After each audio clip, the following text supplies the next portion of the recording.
In the bustling city of Lahore, where the call to prayer mixed with the honking of rickshaws and the aroma of street-side samosas filled the air, lived Ahmed, a 35-year-old bank clerk. Ahmed earned a respectable salary of 80,000 Pakistani rupees a month in 2022. His wife, Fatima, managed their modest two-bedroom apartment with care, stretching every rupee to feed the two children, 8-year-old Bilal and 6-year-old Aisha. Life seemed stable. They could afford groceries, school fees, occasional family outings to the park, and even small savings for emergencies. But by 2025, something invisible had begun to devour the dreams. Ahmed received a 10% salary raise, bringing his pay to 88,000 rupees. He felt proud as he showed the increment letter to Fatima. "We can finally buy that new fridge," he said. Fatima smiled, but her eyes carried worry. The next week, they went to the market. What used to cost 5,000 rupees for a month's groceries now demanded 7,800 rupees. Chicken, once 400 rupees per kilo, had climbed to 650. Rice and flour prices had skyrocketed. Cooking oil, a staple, had doubled in 2 years. The new fridge, its price had jumped 35%.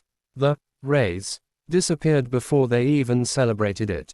This was inflation, the hidden tax no one voted for, yet everyone paid.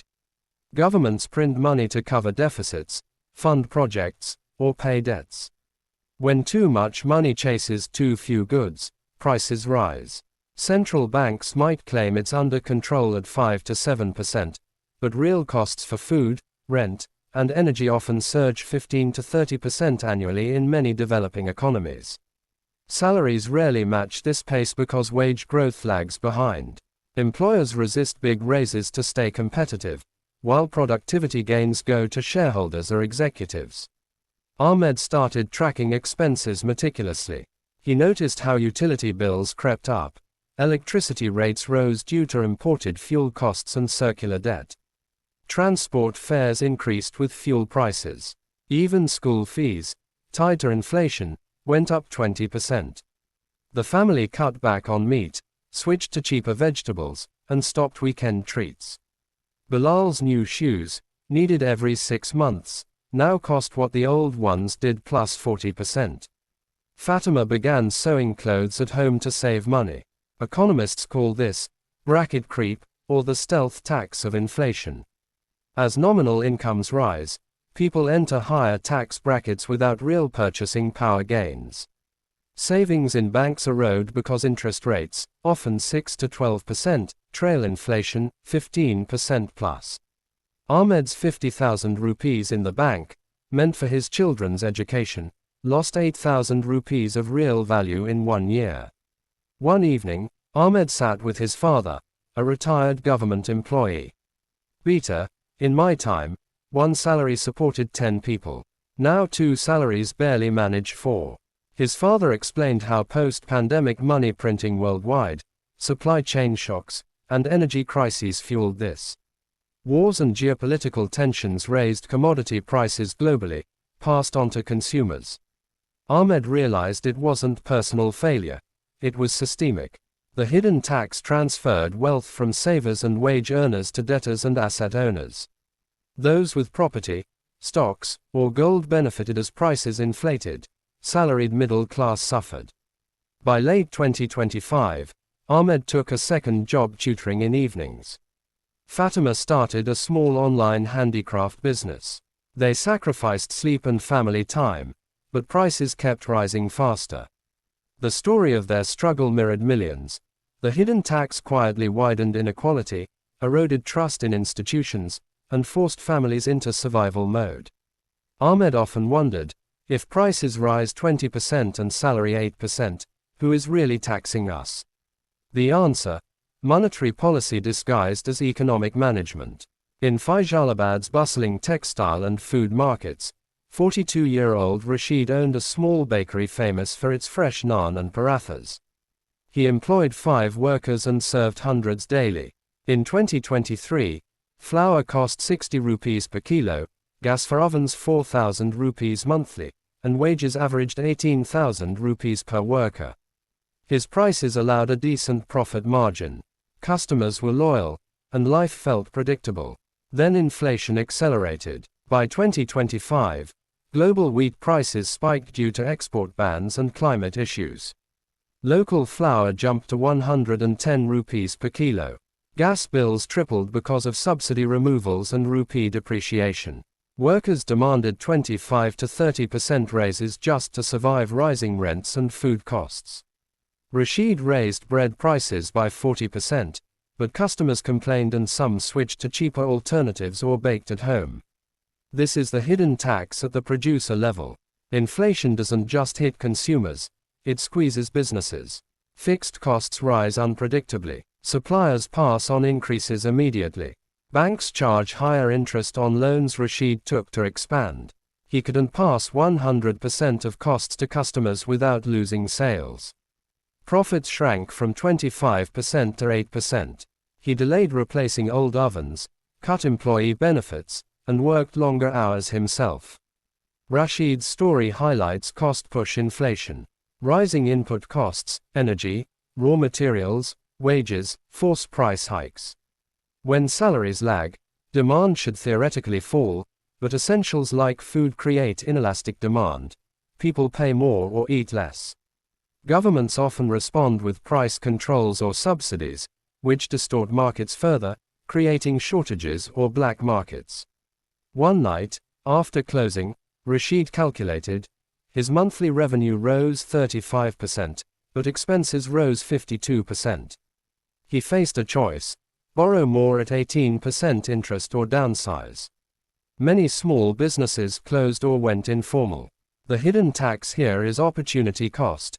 Money printed devalues currency, making imports expensive and encouraging speculation over production. Rashid visited his supplier, an old wheat miller. Government prints money for votes and projects, but we pay, the miller said.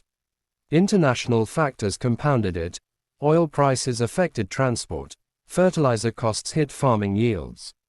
Rashid remembered his grandfather's tales of stable prices under different monetary systems. Today, fiat currency without hard anchors allows endless expansion. He innovated, introduced smaller portions, diversified into affordable snacks, and used social media for direct sales to cut middlemen.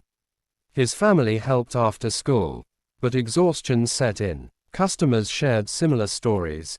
Teachers, drivers, nurses, all seeing prices outpace incomes. Inflation acted as a regressive tax, hitting lower and middle incomes hardest because they spend higher percentages on basics. By 2026, Rashid's bakery survived barely. He realized the system rewarded big corporations with pricing power and lobbying influence, while small players like him bore the brunt. The hidden tax wasn't just rising prices, it was destroyed dreams, postponed investments, and a generation learning that hard work alone wasn't enough when the rules changed silently. Dr. Nadia Khan, an economist in Islamabad, had studied monetary policy for 15 years. She watched governments worldwide, including Pakistan's, use inflation as a hidden tool. In boardrooms and policy papers, she saw the mechanics: budget deficits financed by printing money or borrowing from central banks. This increases money supply faster than economic output, devaluing each unit of currency.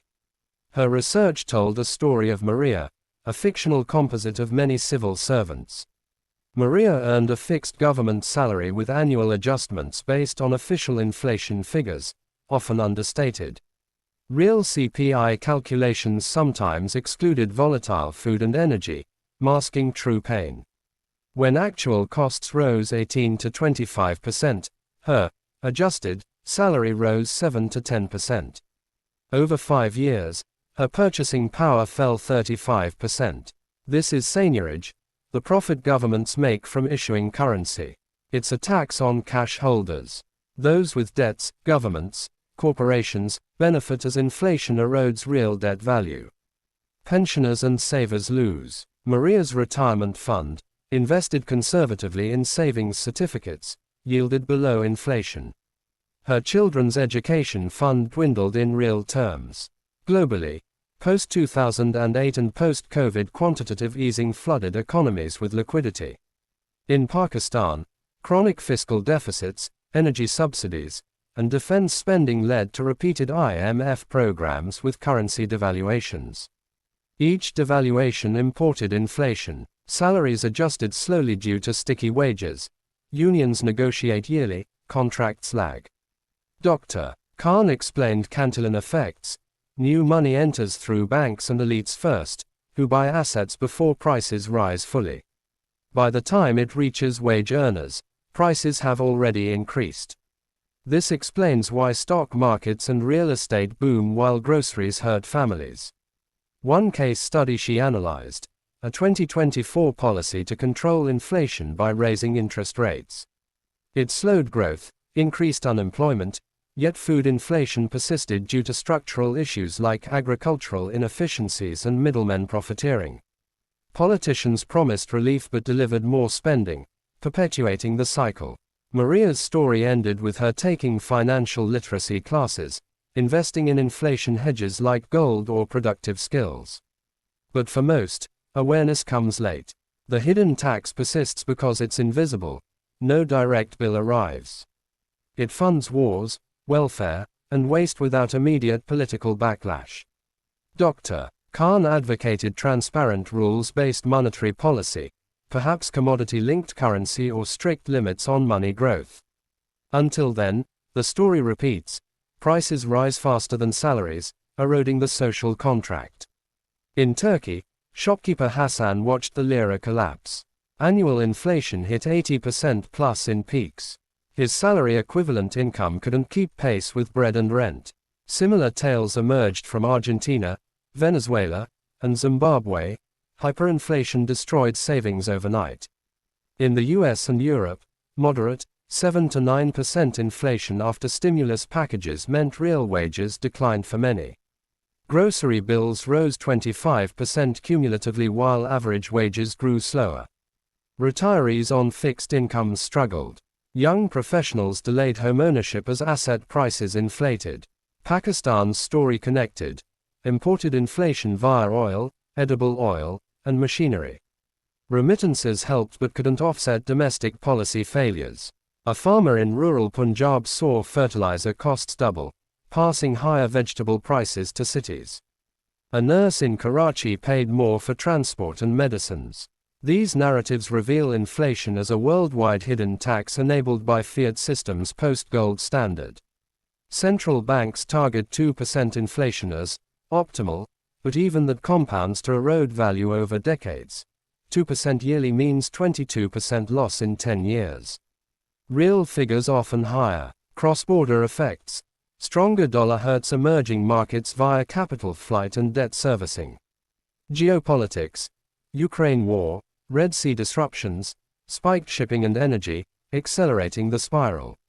Yet some adapted: gig economy, skill upgrades, cryptocurrency experiments, or community bartering. The lesson: when prices outrun salaries persistently, societies face unrest, migration, and populism.